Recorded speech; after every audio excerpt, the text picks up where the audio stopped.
Look at that. We New camera, live. faster computer.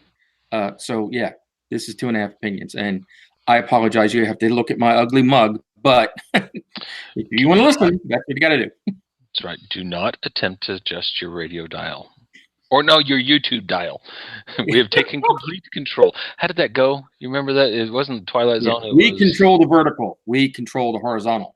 We control what you see. Do we not have music anymore with what's No, going on?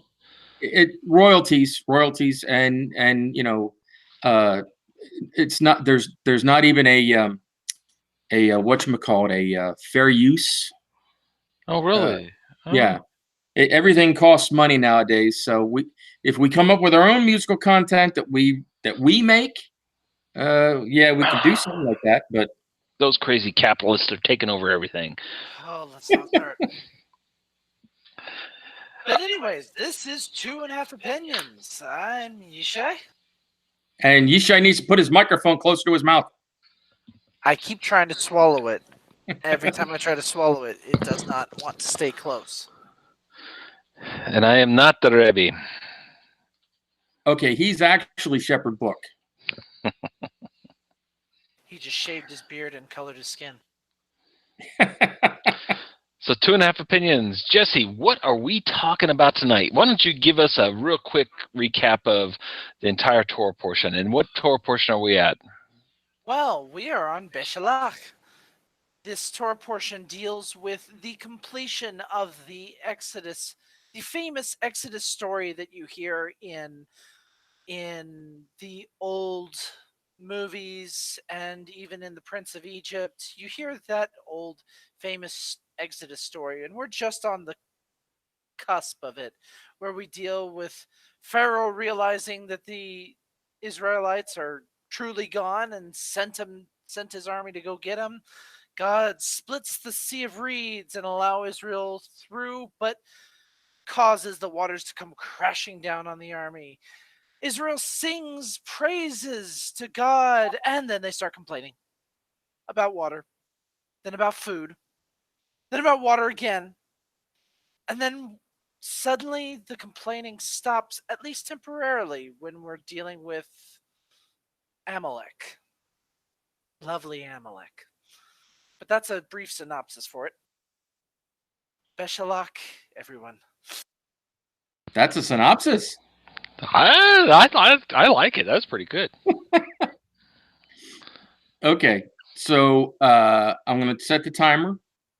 20 minutes. I'll probably be done before then. And ready? Are we gonna read a portion first? Oh yeah, darn it, I forgot. I apologize. Okay, so I think you we'll want to hit the cover- first aliyah, or you want to hit the maftir? But okay, let's go ahead and introduce. We're gonna Frank is gonna talk a little bit about the first verses, the first 7 verses of our Torah portion, and Jesse has some really good information that of course I'm gonna usurp both of you. That's my job on the show, is to take over. But Jesse's going to talk about the last part of the Torah portion. What do you think, Jesse? Where should we read to? How about we read the last aliyah, which really encapsulates the end of everything, and then we'll come back with Frank, and he'll introduce with the first couple of verses of the first aliyah, and then we'll move back on to Jesse. Does that sound like a plan?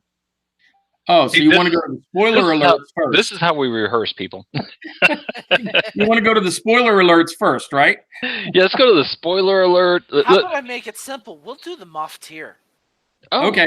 Okay. Because even though the maftir is usually the last few verses in the Torah portion, the maftir is supposed to be a good encapsulation of everything of the portion, at least an underlying theme. That's a good idea. Yeah. Okay. Well, Jesse, if you're ready, I will. All right, I'm ready. Okay. Baruch atah Adonai Eloheinu melech haolam, asher bakar banu mikol ha'amim v'tan lanu et Torato. Baruch atah Adonai, notain haTorah. Al-Melech Naaman. Amen. Maftir portion, Exodus chapter 17, verse 14 through 16, read from Chabad's English translation. The Lord said to Moses, "Inscribe this as a memorial in the book to recite it into Joshua's ears, that I will surely obliterate the remembrance of Amalek from beneath the heavens." Then Moses built an altar, and he named it, "The Lord is my miracle." And he said, "For there is the hand of the throne of the Eternal, that there shall be a war for the Lord against Amalek from generation to generation." Baruch atah Adonai, Eloheinu melech haolam. Asher natan lanu Torah imet b'kayei olam nata b'tukenu. Baruch atah Adonai, notain haTorah. Al-Melech Naaman.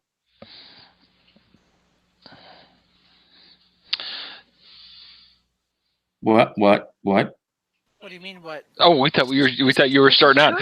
And Frank, you're on. And action. No. Yeah. Okay. All right. Start the timer. There we go. Okay. The thing I saw that and I just want to like re-emphasize what some of us are saying, and it's not me or just Chris or just Jesse. I want to emphasize what we've been saying about Pharaoh and a few other things. It came to pass when Pharaoh let the people go that God did not lead them by the way of the land of Philistines, for it was near, because God said, "Lest the people reconsider when they see war and return to Egypt." And we go all the way down, and we find out that they're wandering around, and then something comes back, and it's Pharaoh. Somebody's told Pharaoh that, "Hey, the Hebrew slaves that you let go? Yeah, well, they're not coming back. They've already gone to this point, and they're doing this, that, and the other thing, and they're not coming back." It's not just 3 days that they've gone. It's a total of about 6 that they've gone out into the wilderness. So Pharaoh's heart was hardened. How did Pharaoh's heart get hardened? Well, think about it. If you just got rid of a trouble, and it was just going to go away, and yeah, all right, fine, go out and sacrifice, go out and pray to your God and do this and do that, but you're coming back. When you're a quote unquote owner of something and you're told that it's not coming back, how do you feel? You probably get a little ticked off, and you say, "What? Wait a second. Oh, now it's on. Now I'm doing this." And Pharaoh's heart was hardened again. So let me Not that God, huh? Yeah, so let me ask you. So, what you're presenting here is something that we don't always see or we don't remember. The deal was, here's the deal. Moses went to Pharaoh, Moses and Aaron, and they made a deal with Pharaoh, and they said, "Hey, we're going to go out, we're going to sacrifice, we're going to have a celebration to our God." So you're telling us that in Pharaoh's mind, this was not a forever thing. This was a temporary. You're going to go out, do this stuff, but you're coming back. And now Pharaoh's hearing that they're out there wandering around and they got no intention of coming back. Oh no, you double crossed me, Moses. I'm coming to get you. Is that because that kind of really, that's pretty much it. because that really does fit into the narrative of every time Moses goes before Pharaoh, and we have to go back to the very first time. What was the deal that Moses was trying to make? Coming forward now, Moses, you're breaking the deal.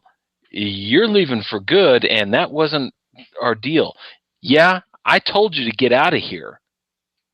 I got that one, but I didn't mean forever. So go ahead, Yeah. Frank. Finish the story. But that's basically it. In verse 5, it says, "It was reported to Pharaoh that the people had fled, and Pharaoh and his servants had a change of heart toward the people, and they said, 'What is this that we have done, that we have released Israel from serving us?' So he, Pharaoh, harnessed his chariot and took his people with him." Okay, wouldn't you? Okay, a normal person, I would think, would be glad to get rid of the trouble and the 10 wonders or plagues that were released upon your nation. Not to mention the death of the firstborn. Pharaoh's son, his firstborn period, dies. Don't you? I mean, where's the connection here? Huh? So, But it kind of does bleed into the mentality of Pharaoh. yes. And Jesse just mentioned it on mute. I don't know what's going on over there, but is that so? Pharaoh's mind was this whole ordeal, these plagues, death of the firstborn, darkness, gnats, frogs, everything. This is all just so you guys could go on holiday. You wanted a week's vacation, but you're still my slaves. So Pharaoh never got concept of good night, Wesley, good work. Most likely kill you in the morning for everything that happened. Yeah, but in Pharaoh's mind, now the Princess Bride. Oh. Yeah, but in Pharaoh's mind, Israel is still his slaves. Yeah. He didn't get that they no longer belong to you. This was a fight between God and Pharaoh of these are my people, not yours. And Pharaoh never got that in his head. So here we are. So is God mystically, magically hardening Pharaoh's heart? Or is God just setting up a situation? Because Frank, tell us, what's going on with the Jews here? What are they doing? I mean, They're seriously. wandering around. They're wandering around in the wilderness. They're going here, they're going here, then they're going over here, and they're going here, and then back. It's almost like they're going around the mountain again for how many years? So God is leading them by the way of this road versus going to the Philistines, because that would be, they'd see war and they'd want to turn back. So, this is not God reaching into Pharaoh's heart and saying it's hard now, it's soft now, it's hard now, it's soft now. No. This is God setting up a circumstance to play upon Pharaoh's ego. Pharaoh is the most egotistical person, I think, in Egypt at the time. Yeah, you want to talk about narcissism? Oh yeah, this guy is a true narcissist. Yeah. Oh, it's my country. No, I'm a god. No, I'm this. No, I'm. So yeah, that's the thing. Yeah, every time something bad happens, he's going to blame it on anything else, and then once it's all over with, well, see, I'm still in control. No, we're going to have one final issue with you, Pharaoh, to prove that you have absolutely no control. You think you have any control over anything? Not only did I just show you have control over nature, I created nature. Yep, that's exactly what's going on here. So all of the other times in the last portion and the portion before where it says God hardened Pharaoh's heart, you can actually look at it and go, hey, God was only playing upon Pharaoh's ego and allowing him to believe that he was more in control of something than he really was, because after all, he's an egomaniac. Okay, so it's not hard to understand that. Maniac. Oh, sorry. Yeah, so help me, if you dump water on you, I'm leaving. If he dumps water on himself, we might have a ruined computer and it might flash out. Hey, it's too cold. I'm wearing my woolly shirt. So okay, so that's part of my time. later on, I do want to jump into the war against Amalek. Okay, but for right now, I'll not reclaim my time until later. So, so I will hit cancel and start it over again. All right, next, It's funny you Jesse. should say that, considering that that's exactly where we're going to be traveling next. Yeah, There's a signpost up ahead. exactly. And I mentioned this in an earlier show today, Torah with Friends, that I kind of started off, and I sometimes I feel like I need to at least warn folks of how Chris thinks, because my mind is a jumbled mess sometimes. But this The whirling torrent of no, never mind. No, that's it. That's it. Blazing Saddles quotes. Bashalak, it starts out that I have a problem with this whole first sentence. The opening sentence of our Torah portion of verse 17 says, "It happened when Pharaoh let the people go," and that is Vahi Bashalak, Pharaoh et Ham, Velo Nacham. Elohim, and God led them direct. Eretz Plishtim is not the direct way to Palestine. Although, and it goes on that although that was the closest way or the fastest way, for God said, lest perhaps the people change their minds when they see war and they return to Egypt. Now, to me, that's quizzical. God is saying, I'm not going to go the Silk Road, the immediate path that follows the Mediterranean from Sukkot, or just outside of Egypt, just on the other side of the Red Sea. That's why we know that they didn't cross the Red Sea. It's the Yom Suf, which is someplace else. But instead of leaving from Egypt and going straight along the Mediterranean route to Canaan or to Palestine or the land of the Philistines, instead of taking that quick, easy route, no, he turns south and goes along the Red Sea, the southern point of the Sinai Peninsula, and then he turns back up north again along the Gulf of Aqaba. And the reasoning God is telling us, here's God's reason. This is what troubles me. God's reason is, well, if they see war going the easy route, then they're going to quickly turn back and return to Egypt. Okay, I get that. But everything else that follows in this Torah portion and the next is everything that happens to Israel. They all murmur, they complain, and they want to go back to Egypt. But that does bring an excellent point, considering where we're traveling with not only the complaining but also Amalek as we proceed onward. But do you see my question? Lest they see war and return back, and the first account of war, they immediately want to turn back, and they hadn't even crossed the Sea of Reeds yet. Yeah, the first accounting of war is against Egypt and Pharaoh. So really, I think what we need to see here is God says, I have to destroy Egypt in your eyes so I can remove Egypt from you. And not only that, we're going to take the long road because I have to relearn your thinking.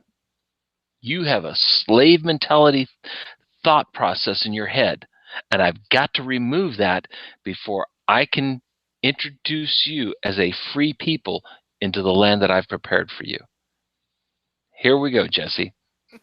Now you're on. Well, that was a rather interesting synopsis, because as we jump right into it, we have the whole subject of the Sea of Reeds. We'll just start right there, just because that's where it's going to really take us from here. The chapter. You suddenly want chapter and verse. I'm sorry, I'm one of those guys. Show me where we're starting off so I can read it. It takes me about 30 minutes to read it in Hebrew and translate it in my head, so go ahead. So we're at the Sea of Reeds. We're getting ready to cross. Is that where you're at, or we just crossed? We And just crossed. We just crossed is where okay, we're going to okay. start. We just crossed, and in verse. I'm so sorry, Jesse. I shouldn't Yeah, have done that to you you. kind of That's caught me all off right. guard. I've Here got we the go. book Here we right go. here. In chapter 15, starting with verse 19, when Pharaoh's horses came with his chariots and with his horsemen into this. Oh, that's part of the song. Never mind. I got lost now. Thank you. um, I'm just going to avoid verses at the moment. So we go on. We finish the song. We finish Miriam. The very strange ordeal with Miriam just jumping out of the blue and doing her thing, which is it really is. It's a beautiful story about how Miriam and why we're even introduced to Miriam. But now we're really down into verse 22. Moshe led Israel onward from the Yom Suf, the Sea of Reeds, and they went out into the wilderness of Shur, and they went there 3 days into the wilderness and found no water. And There's where we will oh start. my goodness, no water. Wah, wah, wah. Did you not bring your canteens? I mean, they just now witnessed this fantastic miracle of Pharaoh being obliterated at the Red Sea. The military incursion on their life has been completely eradicated without a second thought. And now they're complaining about water. They are complaining about water in such a strange way. The first way is just a normal complaint, and there's no problem with Moses. It's just, Moses, where's the water? We need the water. And is later found out this is where God tested them, as it is written in verse 25. So he cried out to the Lord, and the Lord instructed him concerning a piece of wood, where he cast into the water, and the water became sweet. There he gave them a statute and an ordinance, and there he tested them. And he said, if you hearken to the voice of the Lord your God, and do what is proper in his eyes, and you listen closely to his commandments, and observe all his statutes, all the sicknesses that I have visited upon Egypt, I will not visit upon you, for I, the Lord, heal you.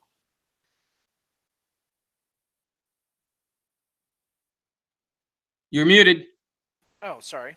That's our first complaint. But if we continue on our little adventure down on the way, we start complaining about food. First it's just water, now it's food. What's the big deal? Didn't they see all these miracles beforehand?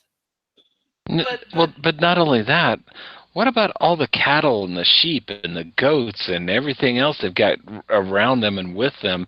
And we did have at least matzah. I mean, they brought stuff out with them. Why are they complaining about food? They got plenty of animals around them. But go ahead. exactly. Exactly. And as they continue and as they continue, the God provides manna at this point. He gives them the instruction, you will claim the manna daily. You will not claim more than you need, except on Friday, where you will claim a double portion for the Sabbath, because you will not claim any on the Sabbath. But that is their food. That is their provision of food. And not only that, they wanted meat. I'll give you meat. I'll give you Look, more than enough meat to eat. yeah, Here's some quail. And I know we've talked about this in the past, Frank. And I think at one point in time you brought it up that okay, this first version of quail, this is not a plague. This is not a bad thing. He's actually providing quail or yeah. meat for them. It's that impression that it's truly believed this is not the plague that many people see later on in Numbers, dealing with quail becoming the disease, the feasting of quail as it is portrayed Right. in So this much so time. that it comes out your nostrils and you die.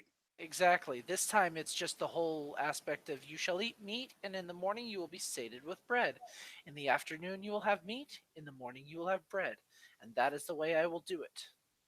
For you shall know that I am the Lord your God. And then we complain again. We keep going down this complaint path that is really starting to get old. I'm surprised Moses isn't fed up with them already. He's very, very patient. Yeah, this guy's a patient guy. I mean, seriously. When we look at the Hebrew and some of the words that are used here to describe what's going on, the first account is they're complaining about Moses, or are they complaining to Moses?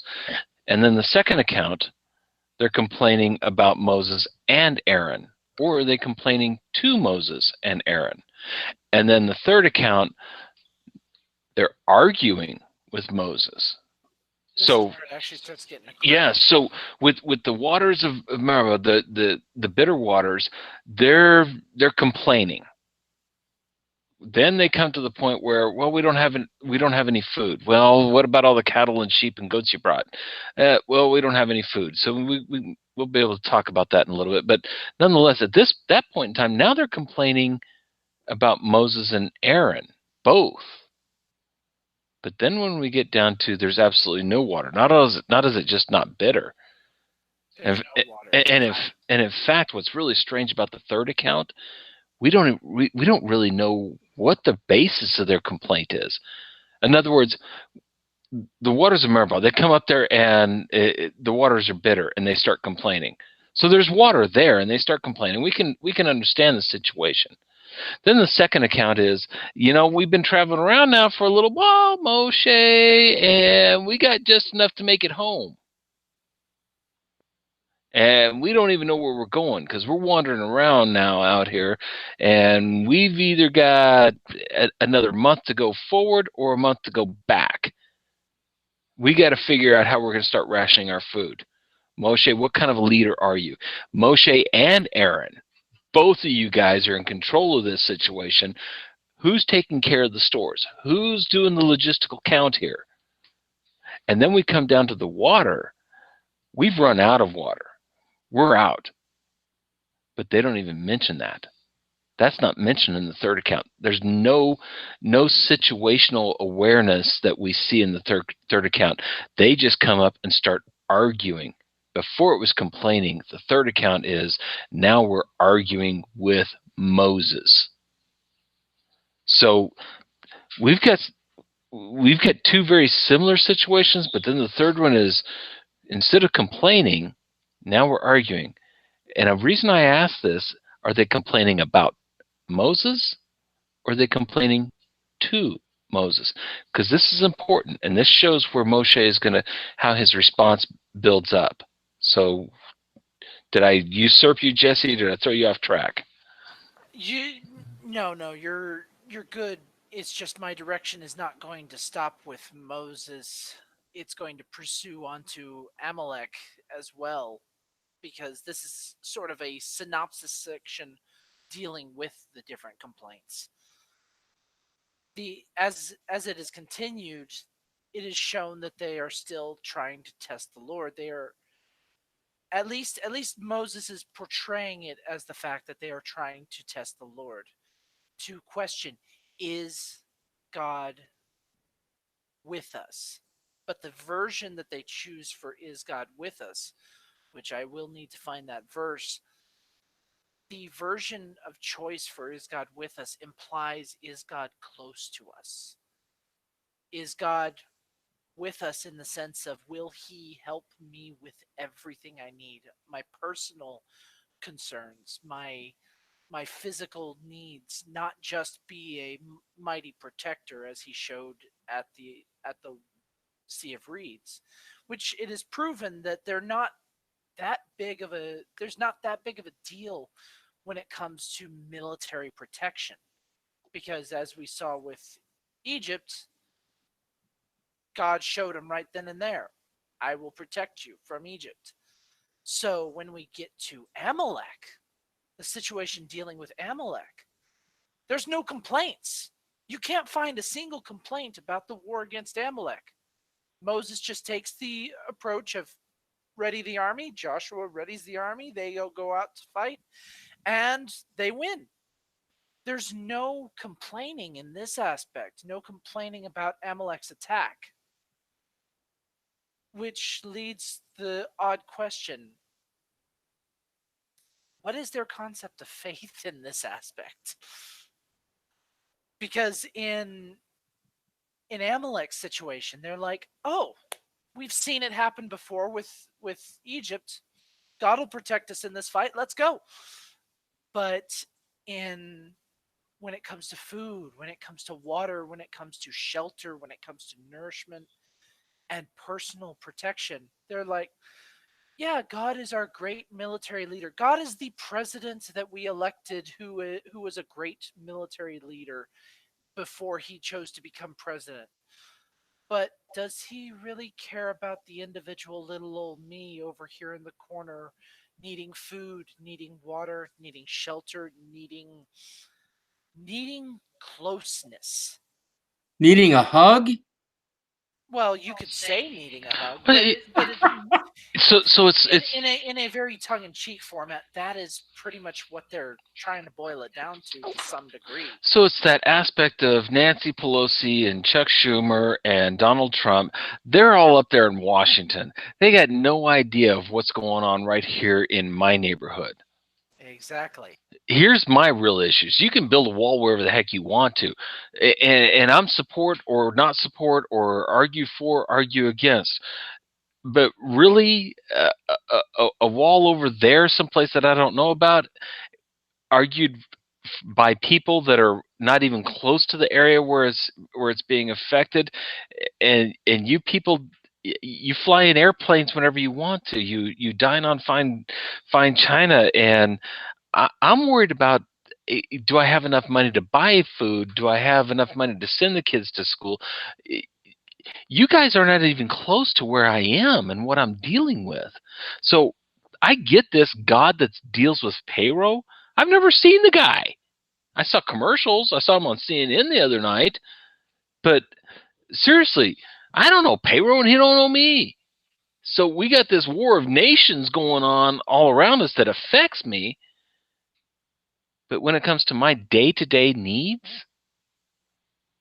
is God concerned about my day-to-day needs? Yeah, I've got animals today. I can eat these animals today. I got I've got a little bit of uh, matzah, unleavened bread that I brought out, but it's running low. And I'm starting to conserve my resources right now. Is God concerned about my needs now, here, today? Or is he just the God over the big picture, and I'm going to be the little guy that's going to be lost in the sauce down at the bottom? I think, Jesse, you nailed it there. This is really what's going on in the minds of the people is, okay, the war in Iraq, yeah, that's good. We're all for it. Oh no, it's about oil. Oh, it's bad. Well, we got people dying. Oh, that's bad. And we can pontificate all day long about the grand scheme of bigger things that really don't touch home. To give a more Don't touch my day-to-day life. Go to ahead. give a physical format, to bring it back to the mindset of God, there is that whole subject of faith can be multiple points and personalities. You have military protection, health, livelihood, day to day protection, shelter, food, water, emotional support. And just because you have faith in one aspect does not necessarily mean you as an individual, me as an individual, has faith in every branch. So we've got payroll over here, and we'll just call payroll Obama, Trump, Bush, Reagan, whoever you want to. But we've got the national leader over here, and the national leader, he takes care of my defense. No one's going to invade us. I live up in Goshen. If you're going to invade Egypt, you got to come through Goshen. So payroll puts his forces on the border, and he protects us. Okay, that's cool. And he feeds us. He tells us where to go to work. He tells me when to go to work. He might even arrange my marriages for me. He tells me when to get up, when to go to bed, when I can take a break, when I got to work. Man, that And sounds like modern day life, doesn't it? yeah, I mean, my goodness, we even have nationalized health care here under payroll. Seriously, a slave under these conditions, it's not like slavery in the late early 1800s of America.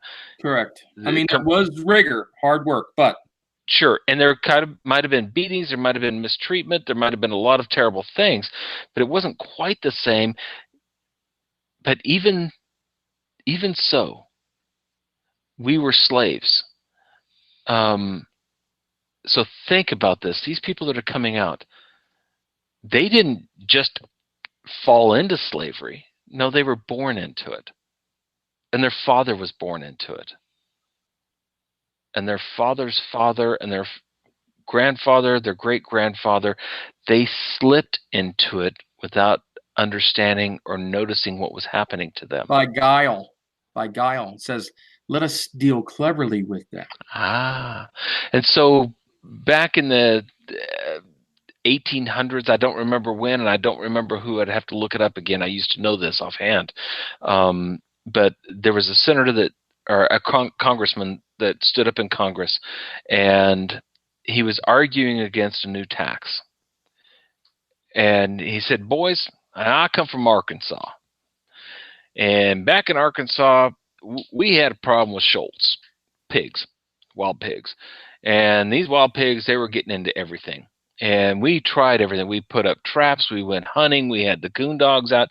We did everything we could to get rid of these pigs, but we could not get rid of these pigs. And old Joey Joe Jim Bob from back in the Woody Swamp, he comes up into town one day and he says, I can get rid of those pigs for you. I just charge you $100, but I can get rid of those pigs. I'll have them out of here by the end of the month." We couldn't believe it, but sure enough, a month later, the pigs were gone. We said, "Joey Joe Jim Bob, how'd you do that?" "Oh, it was easy. I just went out there and put out a big old pile of corn out in a field, and the little ones, they'd come in, they'd take a little bit, and they'd scurry off, and they'd come back in, take a little bit, and then the older ones would come in, and then the big pigs would come in, and they've realized that, oh, this is safe, it's free food." And then the next day, I went out there and I put a fence on one side, just on one side, just part of a fence on one side.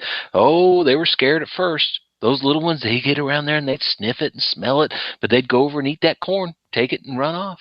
And then the older ones saw that that was safe, so they went in, they took it, and they ran off. And then the next day, I put in another part of that fence. And the next day, another part of the fence. And so I've got 3 walls of fence around it. And those little ones, they'd come in, they'd smell the fence, and they'd be all scared and nervous. But eventually, they'd realize it's safe, and they eat the corn, and they'd run off. And the older ones would come in, they'd be all nervous and scared, and they'd eat that corn, and they'd take off. The last day, I put up the last barrier of that fence, but I left the gate open. And those little ones, oh, they were nervous and they were scared. But they went inside and they found out that it was okay. It was safe. It's free corn. The bigger ones, they came inside. Oh, this is okay. This is safe. It's free corn. And I let them come in and out that gate a couple of times.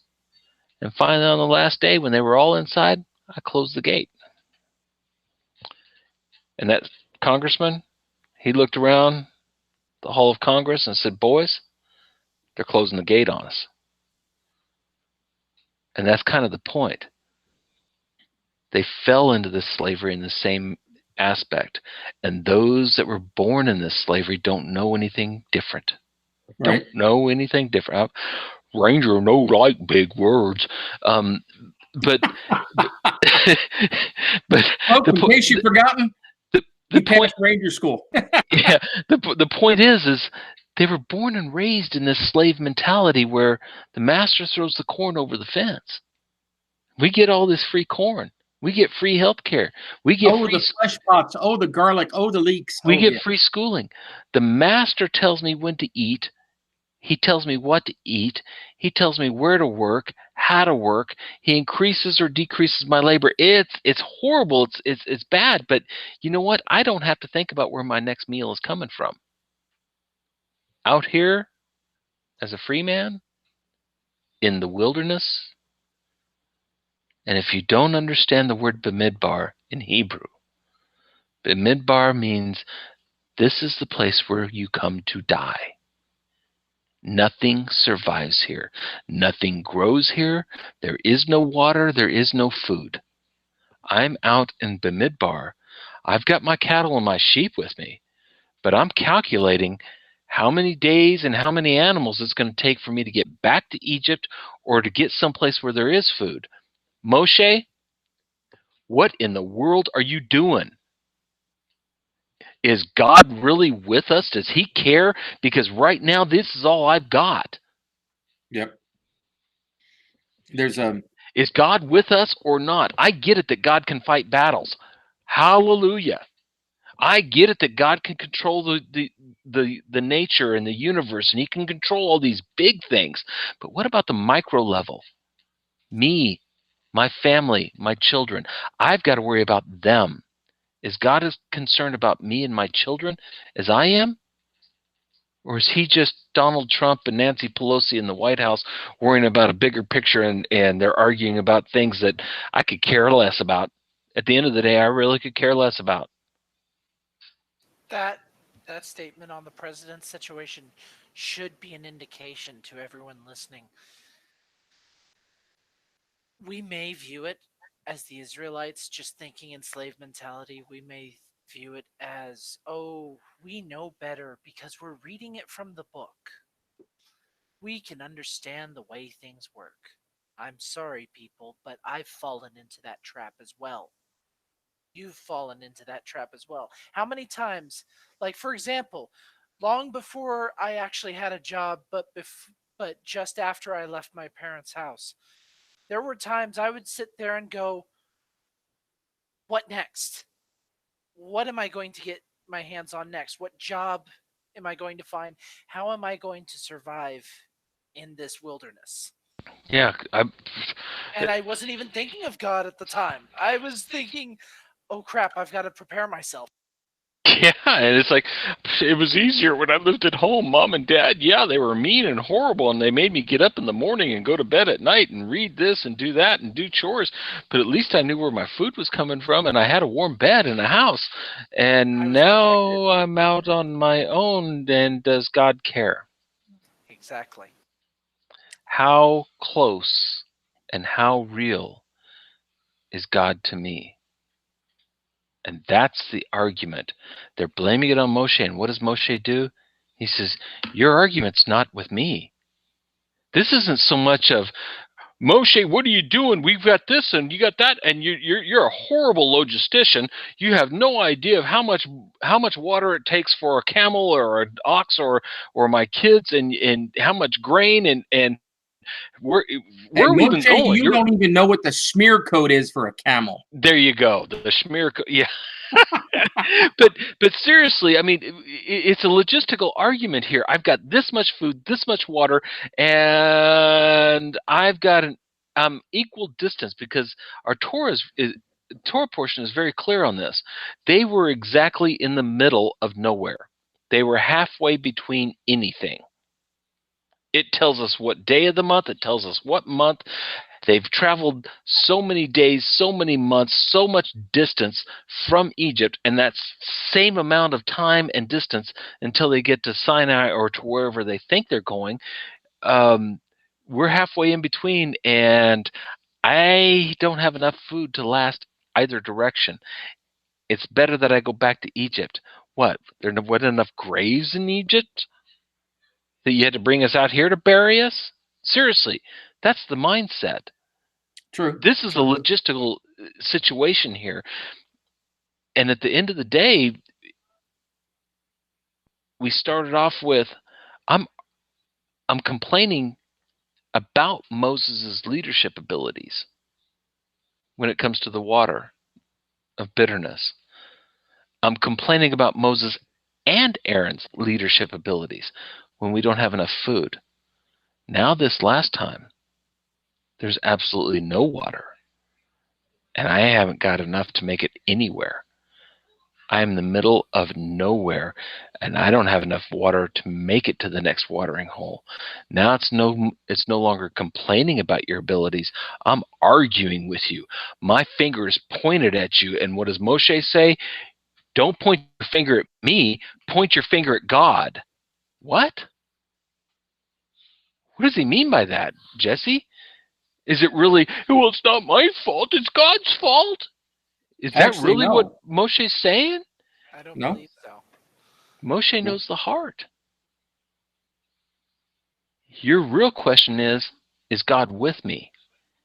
And I'm saying, don't ask me, ask God, because he's right here. He is with you. Could I insert a little bit of something from Rabbi Gordon Sure, I on dropped the mic. You can go. No, I'm just asking. He said actually when Pharaoh had cornered them and they were trying to cross the Red Sea, that there were four factions. One faction wanted to jump into the sea and commit suicide like Masada. Okay. One faction wanted to give up and go back, to Egypt. Another faction said, why don't we just fight? At least we'll fight and we'll have honor. And then the fourth faction said, no, we need to pray. And in one fell swoop, God shut all four of the factions' mouth up and said, you need to be about your business. You need to go straight and go forward. Oh, there's an ocean there. There's a sea. So Moses raises his hands, parts the Reed Sea or Red Sea, depending upon what you think, and right through on dry ground they go. And then covers up Pharaoh, destroys him right in front of the eyes of the Israelites. So there were supposedly four factions that were going, hey, what do we want to do, Moses? Hey, what's next, man? So I just wanted to add that. That was because Yeah, you were talking about three situations, and then there's a fourth. So yeah, and I think that really is the wisdom of Torah to set us up on this Torah portion, this parsha of just that very thing. Is here's the four factions, because that's there. We don't always see the clarity of it. We don't understand it, and I like how you presented it, Frank. But that's there, and that idea continues forward through these three events, and then the fourth event. Wow, this is odd, Jesse, because it goes right back to what I said at the very beginning of how we started out. Lest they see war and want to return back to Egypt, but here's their first war.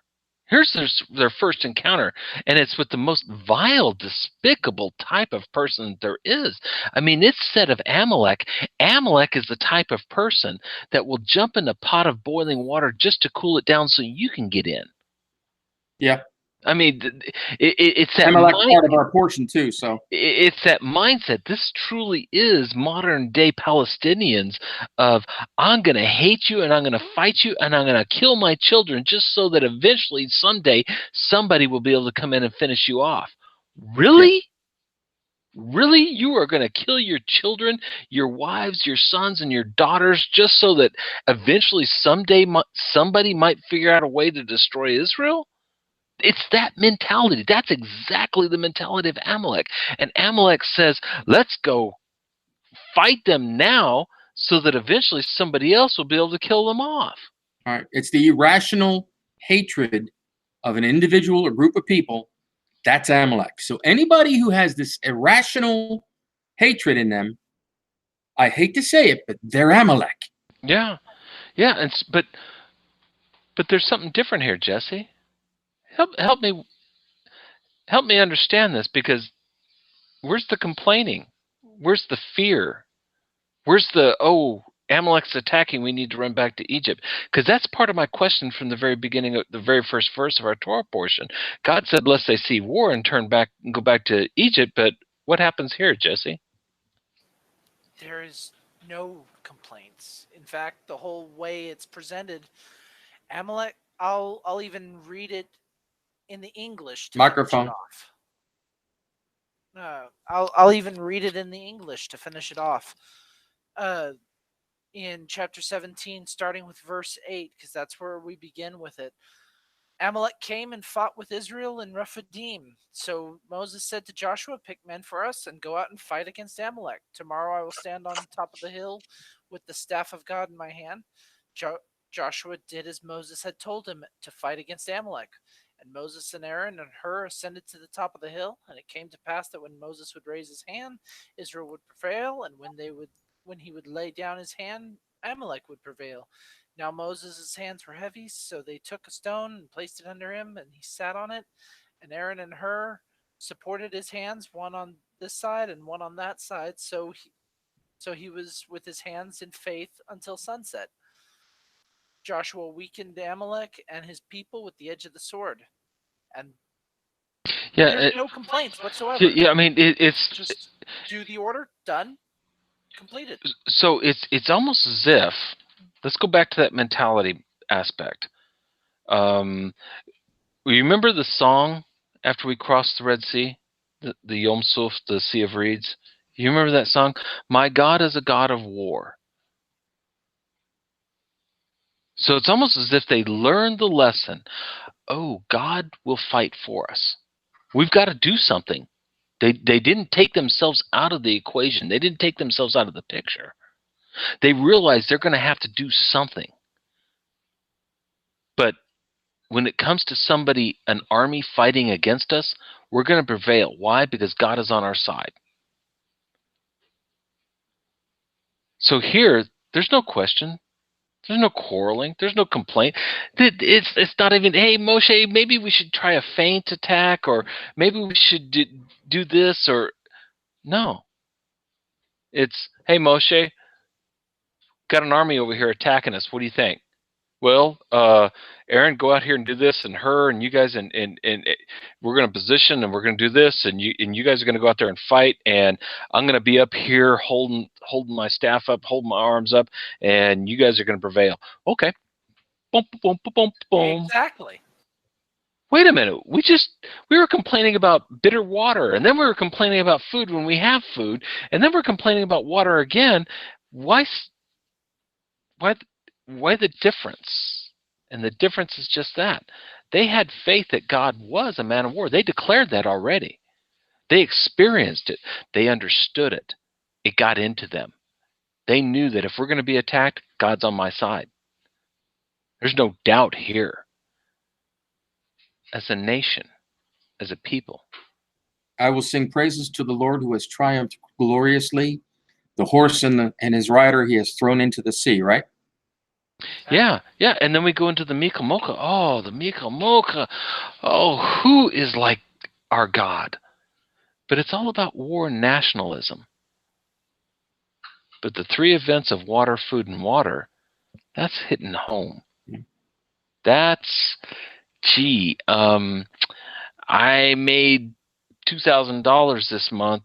The bills come up to $1,800. Rent is due. Insurance is due. Healthcare is due.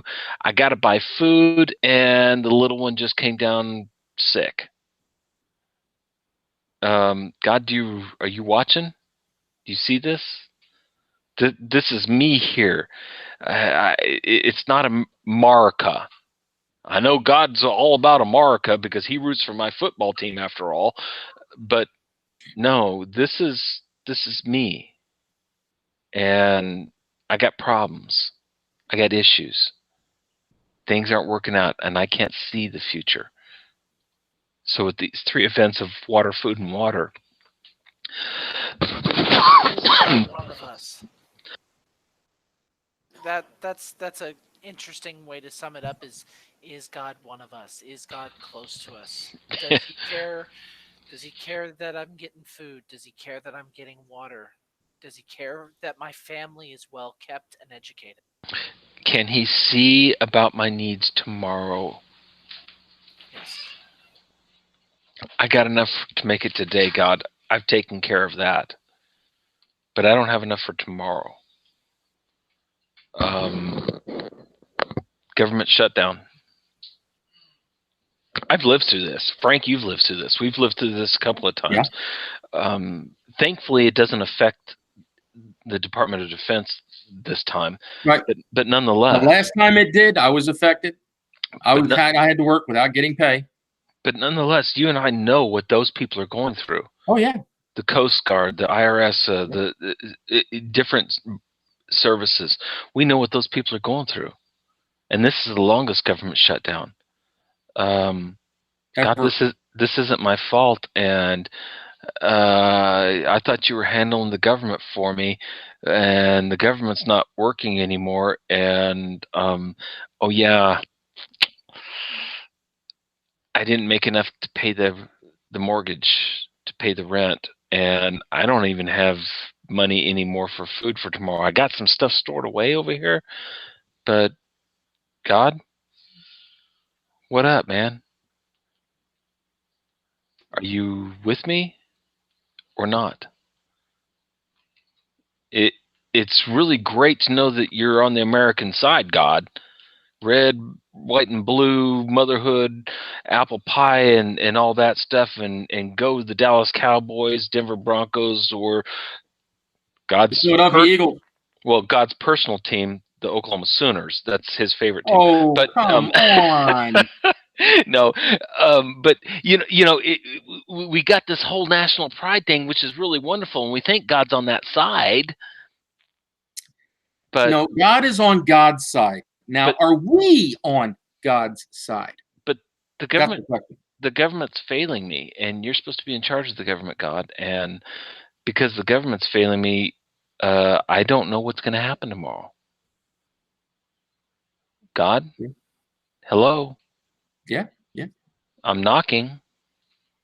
Where's the door opening? So, Frank, Jesse, we're at the bottom of the hour. We need to try to figure out some way to wrap this up. And Jesse, I'm going to buy you a new headset that mic will actually reach around to the front of your mouth. Well, that bulbous head of his, I mean, it's got its own. Well, no, and it's nothing against Jesse. It's that when you talk, Jesse, I'm getting maybe one little green dot on the VU meter, whereas Chris and I are coming through with many. Yeah, so within the whole thing, is God with us or not? And we have some interesting things here, because with the first one, it says that God gave them new ordinances and statutes to live by, but it doesn't list them. Did anybody notice that? Did anybody question that? Well, it does show that I'm gonna he gave test. them about the manna and about No, the quails. So No, in the first water incident. the first water incident. oh yeah. So let's go back. Well, I don't know. I'm not sure if I want to go back into that, but it says they came to Mara, but they couldn't drink the water because it was bitter, and therefore it was named Mara. And the people complained against Moses, saying, "What shall we drink?" And so then Moses cries out, but as it goes down, and he said, "If you will listen to the voice of the Lord your God, and you do what is proper in his eyes," meaning God's eyes, "and you listen closely to his commandments and observe all of his statutes, then all of the sicknesses that I have visited upon Egypt I will not put on you, because I am the God who heals you." Where's the commandments and statutes? He gave him They're nothing there. invisible. You have to read between the lines. Well, we don't see him there. Now, later on, yeah, with the manna, he's going to tell us all about Shabbat, and he's going to test us of whether we're going to actually obey Shabbat. But this one, where's the commandments and statutes? Where's the what? Are you part of the club, Chris? Are you? I mean, did you get the secret handshake and I guess and not. the little note passed to you that, hey, Well, what's worse here, Frank, is that the way this is worded, it's in the inverse. He says, "Everything that I placed on Egypt, I will not place on you." It's not that I will keep you safe from all these things. I won't do this to you. He says, no, everything I did to Egypt, I will not do to you. You gotta hear this. It's almost as if God is saying, I bring about destruction. But if you obey me, I will not bring the destruction on you. This isn't that if you listen to me and obey me, I will bless you. There's not a positive aspect to this. It's I'll keep you from the negative side of it. This is an interesting introduction to everything else that will follow. He starts off with saying, if you obey me, if you listen to me, if you take care of my statutes and my ordinances. We haven't even gotten to commandments yet. And if you haven't understood yet or fully realized, there is a difference between a commandment, a statute, and an ordinance. He's starting off with the statutes and ordinance. I don't even know what the commandment is. The commandment is don't speed. The statute is here's the speed limit in this area. The ordinance is you can go this fast, but not this fast. But here's some areas or reasons why you can go faster than what's allowed. And if you go faster than what's allowed, other than everything else, then here's the penalty for it. But I don't have the commandment about speeding, and you're telling me to take care of the statutes and ordinances? Not only that, you're saying if I obey your statutes and ordinances, the little things on how to do the commandment, then I will not place the negative things on you. There's no blessing here. It's not a positive. It's a guard against the negative. That is an odd way of introducing and getting us ready for the next one was, okay, you want food? I get it. Here's bread that you can't describe, and I'll give you meat. Come on in with the quail. And by the way, here's my law, my commandment on Shabbat. What about the statutes and ordinances? I already gave you those. What? This is an odd way of introducing yourself to the Torah. You should have known these statutes and ordinances from your forefathers. Oh. And that's what I was going to say. I was going to say, isn't it supposed that the Levites especially knew all of these and had kept the teachings and the learning and kept them disseminated throughout all of Israel? That's here's the tricky thing, especially for Christians and new Messianics. This really is a tricky thing. Is the statutes and ordinances? Those are learned through tradition. The law is learned in a different way. And here we see God is setting up. Understand the traditions and keep the traditions so that I can give you the law that they're based on. It's just craziness. The world does not operate this way. This goes against everything that I just came out of. Pharaoh said, you'll do this and you won't do this, or this is going to happen to you. And so from that, we learn traditions. God is saying, you know the traditions that Abraham kept. You know the traditions of Isaac, Jacob. You know the traditions of Joseph. You have the traditions. I'm going to give you the laws that they're based on. After all, you are children of Abraham, are you not? Yeah. Which really is, from a Christian perspective, if all I've ever read is the New Testament, traditions are a bad thing. The traditions of men are bad. But we see right here that the statutes and ordinances are given before the law is given. And then we go into the law without statutes and ordinances about Shabbat. And then we're going to, it starts to snowball. And I've got to go, oh, the wisdom of the Most High, just, it constantly blows my mind. I get it now. Mom and Dad said we have to do this and this and this, and it becomes a tradition in my household that this is the way I fold the sheets, this is the way I do the laundry, this is the way we clean the kitchen, this is the way we cook the meals. And then whenever I'm out of mom and dad's house and I'm doing it on my own, I'm keeping some of those traditions, starting some of my own traditions. But then suddenly I realize it's based on this principle: health, cleanliness, welfare. Oh, wow. Mom and dad weren't so stupid after all. Exactly. Now, do you give a 3-year-old a frying pan full of hot oil? Do you?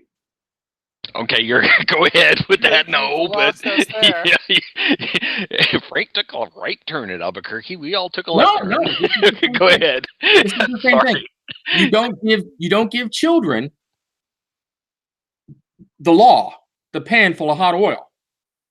Okay, you tell them, no, no, stay away, hot. That'll hurt you. Don't do that. No, no, don't play with the trash. No, no, don't pull anything out for there. And you child proof the house, or you safe the house or whatever. You teach them. Okay, don't do this. Why? Because I said so. Then when they get older, like you were saying, then they get the what it's based upon. And I don't want to take away with what you just said, Frank. For me, it's a little bit different.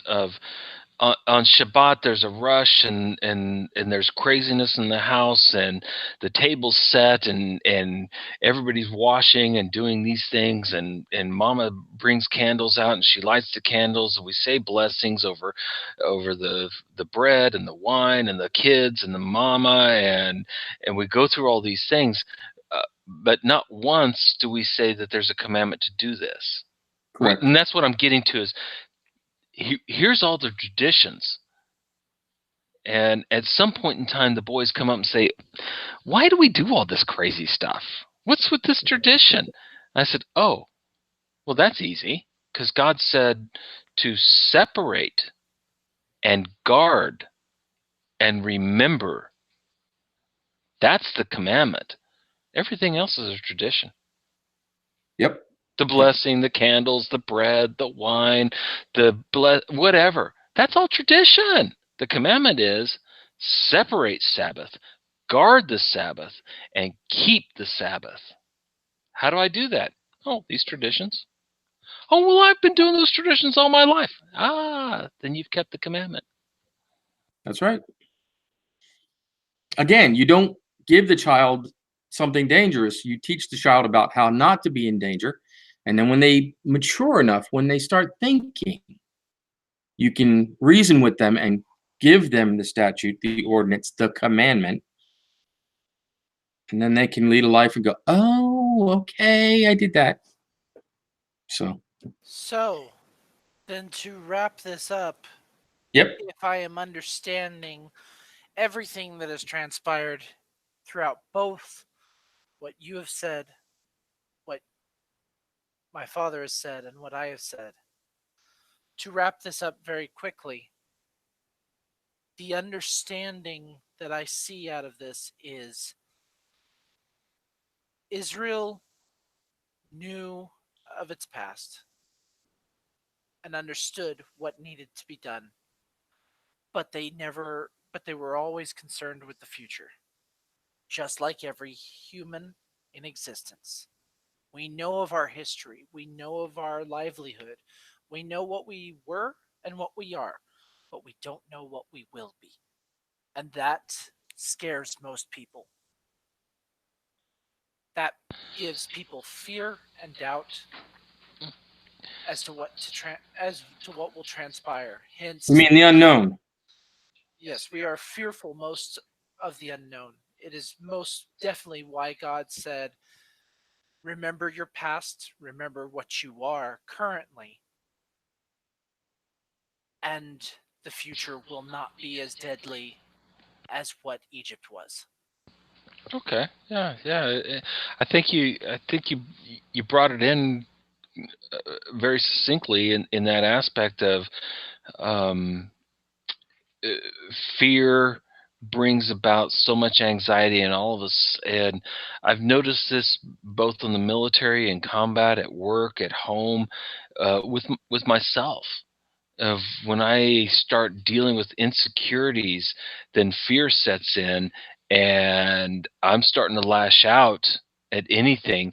I'll argue with the kids, I'll argue with my wife, I'll argue with my boss, I'll argue with a lot of people, and it really is based on I don't know what is going to happen tomorrow. I don't know where the next paycheck's coming from. I don't know if I'm going to get fired or not. And I become insecure and fearful because I can't control it.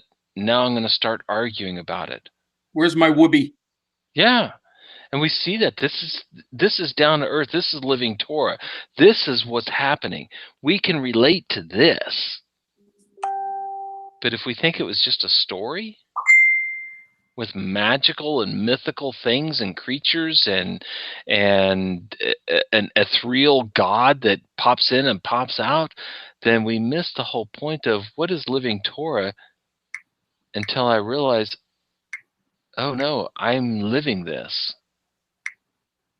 Treating Torah like a story only serves to make you treat Torah in the same aspect that you treat a Greek or Roman myth.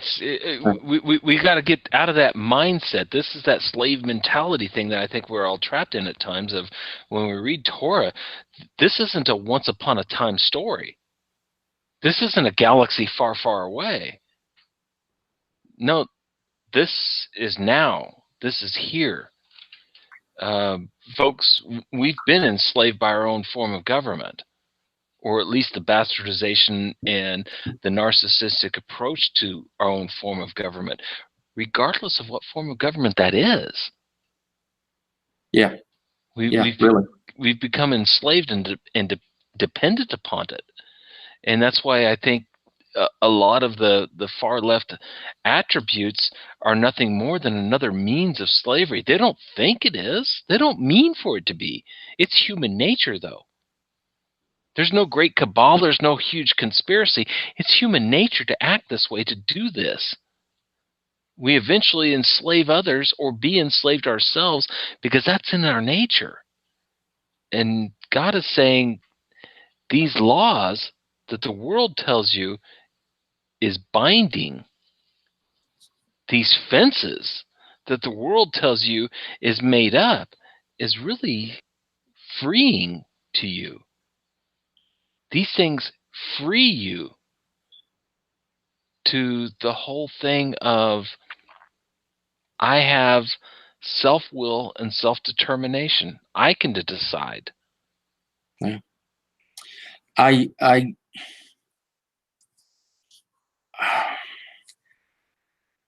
I would rather have dangerous freedom than slavery,